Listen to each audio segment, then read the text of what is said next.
Samahan nyo nga kami ngayong araw na to. Sa last mini vlog ko nga, pinakita ko sa inyo kung paano ko gupitan yung katawan ni Raisin. At sabi ko nga sa inyo, ipapagroom ko si Raisin dahil hindi ko nga kaya gupitan yung part ng paa niya. Tingnan nyo, dalawa na yung may hawak sa kanya at nahihirapan na nga, kaya naman tatlo na yung naghawak sa kanya. Diyos ko, day.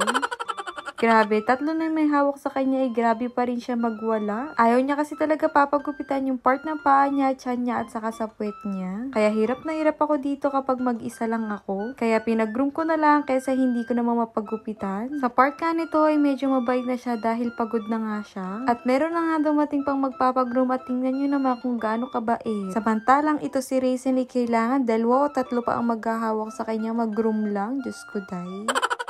At alam nyo ba, pagkatating namin nagwawala na talaga siya kasi alam niya na ang gagawin sa kanya. At after nga magkupitan, syempre bibigyan natin niya ng rewards. Mapapansin nyo na dehydrated treats lang talaga yung binibigay ko sa kanya kasi naman single ingredients lang to at no preservatives. Healthy kasi kapag ganito. May mini vlog kami ngayong July. Nakakatapos ko lang mag-unbox na sandamakmak na parcel dahil June parcel pa nga yung iba na yun. At bago nga matapos ang July, ang dami na namang pahabol na parcel. Diyos ko, day.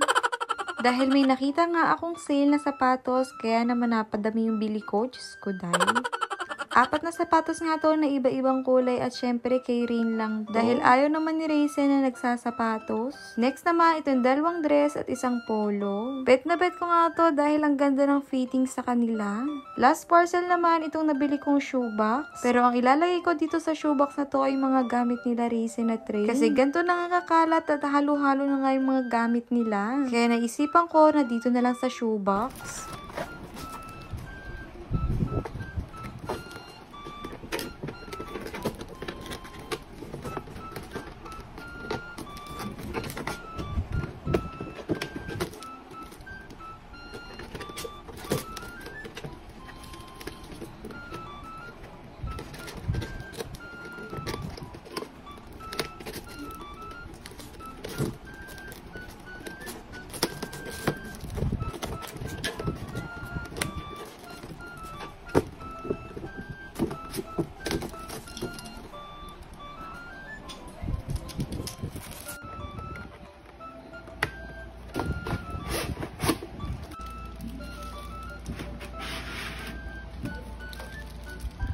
Pinagsama-sama ko nga lang pala dyan yung mga gamit nila na leash, sapatos at kung ano-ano man para mas organized tingnan. Lahat na makikita nyo sa video na to ilalagay ko na lang sa yellow basket or comment section.